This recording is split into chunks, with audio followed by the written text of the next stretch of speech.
The Digital Services Act is a law that has been introduced by the European Union and that was basically planned and promoted by the current president of the Commission, Ursula von der Leyen, as well as Thierry Breton, the European Internal Market Commissioner.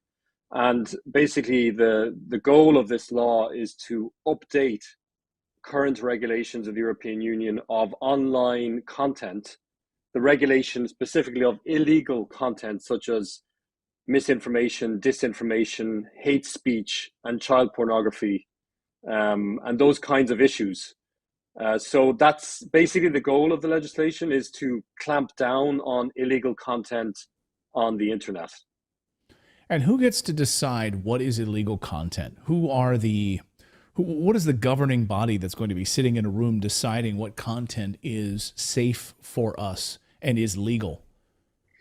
Well, the jurisdiction or the competent authorities will be divided between the European Commission and those that it nominates on one hand, and the national member states, the member states of the European Union on the other. It'll be a divided authority.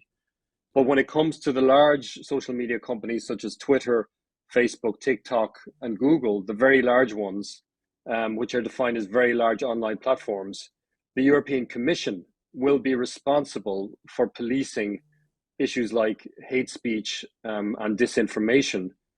So personally, I find this to be very worrying, because it puts in law, in European law, the principle that very vague categories such as disinformation and hate speech that are notoriously vulnerable to politicization will effectively be enforced at a Europe-wide level through an army of fact-checkers that are endorsed and legitimated by the European Commission.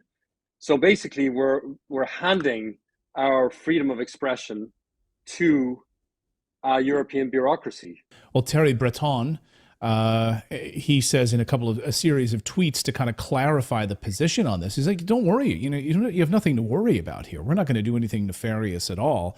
Just reading through his string of tweets on this, he says, "My services and I will thoroughly enforce the DSA, and fully use our new powers to investigate and sanction platforms where warranted. Comply with the DSA is not a punishment, it's an opportunity, David, for platforms to reinforce their trustworthiness."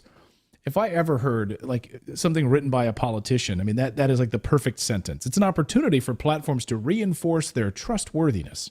Child protection will be an enforcement priority, as will be fighting disinformation, including pro-Russian propaganda, in particular as we are entering a period of elections in Europe. So they're going to be on the lookout for any sort of pro-Russian propaganda. They fully want to be in the tank, I guess, promoting a proxy war in Ukraine. I don't know, but who gets to decide what is pro-Russian propaganda?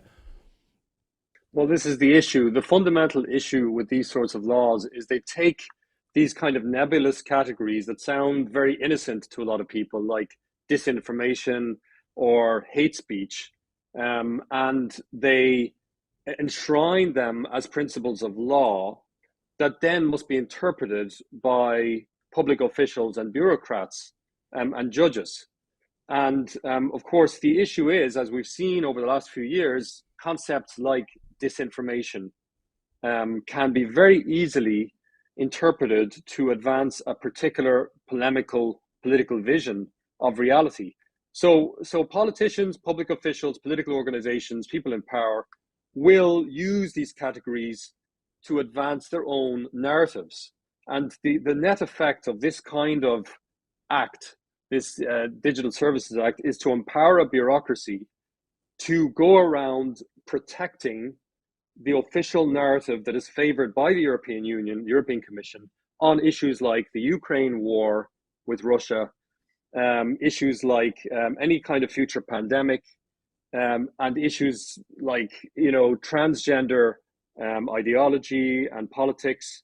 All of these issues, instead of being just fought out in the public sphere in a democratic manner, we're going to have basically an army of bureaucrats, of fact checkers, telling us what the correct position is in advance. Yes, I agree that in a sense, this particular Digital Services Act is a Trojan horse in the sense that it's dressed up in the language of, we want to go against child pornography. We want to make sure that information is kind of responsibly used, and we want more transparency and so on.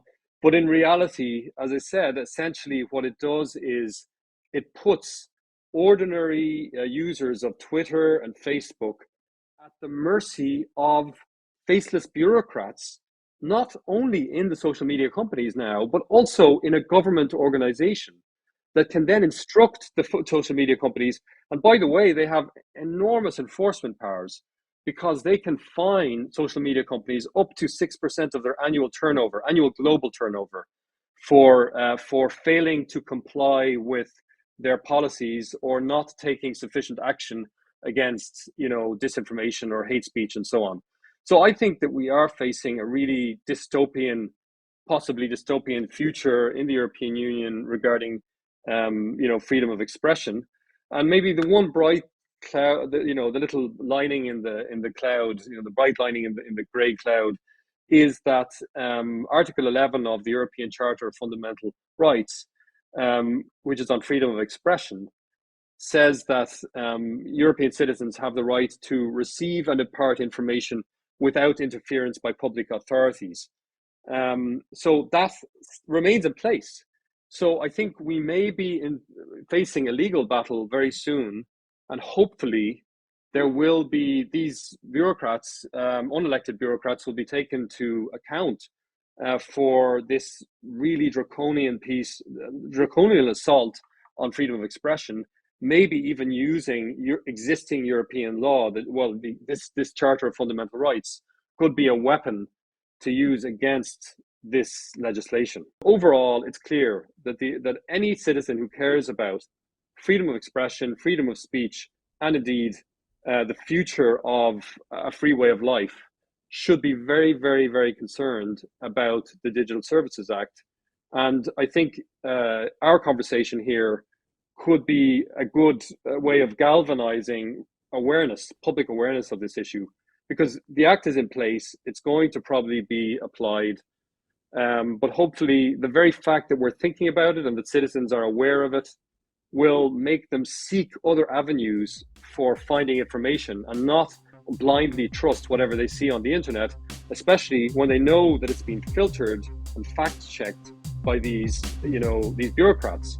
So awareness is one way to combat these sorts of authoritarian measures.